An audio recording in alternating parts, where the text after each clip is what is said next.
भाई मैं उनका दर्द समझ सकता हूँ, जिन बच्चों के बेचारों के अब जिनकी थोड़ी एक आध परसेंट से ना नंबर रह जाते हैं, आईएमईसीटी में एग्ज़ाम नहीं दे पाते, जैसे इनकी रिक्वायरमेंट है कि 60 60 60 फिजिक्स केमिस्ट्री मैथ तीनों में इंडिविजुअली होने चाहिए, उनका दर्द मैं समझ सकता हूँ। बट देखो क्या है, जो रिक्वायरमेंट है वो रिक्वायरमेंट है, वो आपको फुलफ़िल करनी ही होगी, बिकॉज़ यहाँ पे सिर्फ बात दर्द समझने की नहीं है। एंड जो कहते हैं आपको कि भाई कोई दिक्कत नहीं, हम तब भी करवा देंगे, तो इन सब झांसों में ना पड़े आप। जो जो इनकी गाइडलाइंस है, जो रिक्वायरमेंट्स है, वो फुलफ़िल करें तो ऑटोमेटिकली आपको किसी के आगे हाथ पैर जोड़ने की ज़रूरत नहीं है, आप खुद ही कर सकते हो।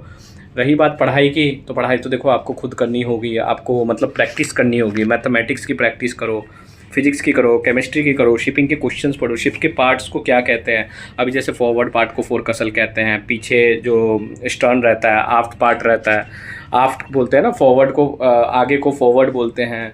फिर एक मंकी आइलैंड होता है, मंकी आइलैंड जहाँ पे जो शिप के टॉप पार्ट होता है। इस तरीके से एकोमोडेशंस होते हैं, एकोमोडेशन मतलब जहाँ पे लोग रहते हैं, आपने देखा होगा वाइट वाइट कलर का जो पूरा रहता है ना स्ट्रक्चर पीछे की तरफ, वो एकोमोडेशन होता है। फिर इंजन रूम कहाँ पे होता है, उसके बाद बल्क कैरियर शिप्स क्या होते हैं, टैंकर क्या होते हैं, कार्गो होल्ड किसे बोलते हैं, कार्गो किसे बोलते हैं, कितने टाइप के कार्गो होते हैं, कितने टाइप के शिप होते हैं, ये आपको पता होना चाहिए। ओशियन कितने टाइप के होते हैं। अब अगर आपसे पूछा जाए कि पैसिफिक ओशियन के बारे में बताओ और आप नहीं बता पाते हो, तो वहाँ पे थोड़ी इंटरव्यू में दिक्कत आ जाती है। आपका कॉन्फिडेंस लेवल बहुत हाई होना चाहिए। ये गिने चुने क्वेश्चंस है, ये पढ़ते रहो आराम से, बढ़िया तरीके से भाई, कोई दिक्कत नहीं होगी, मैं सच बता रहा हूँ।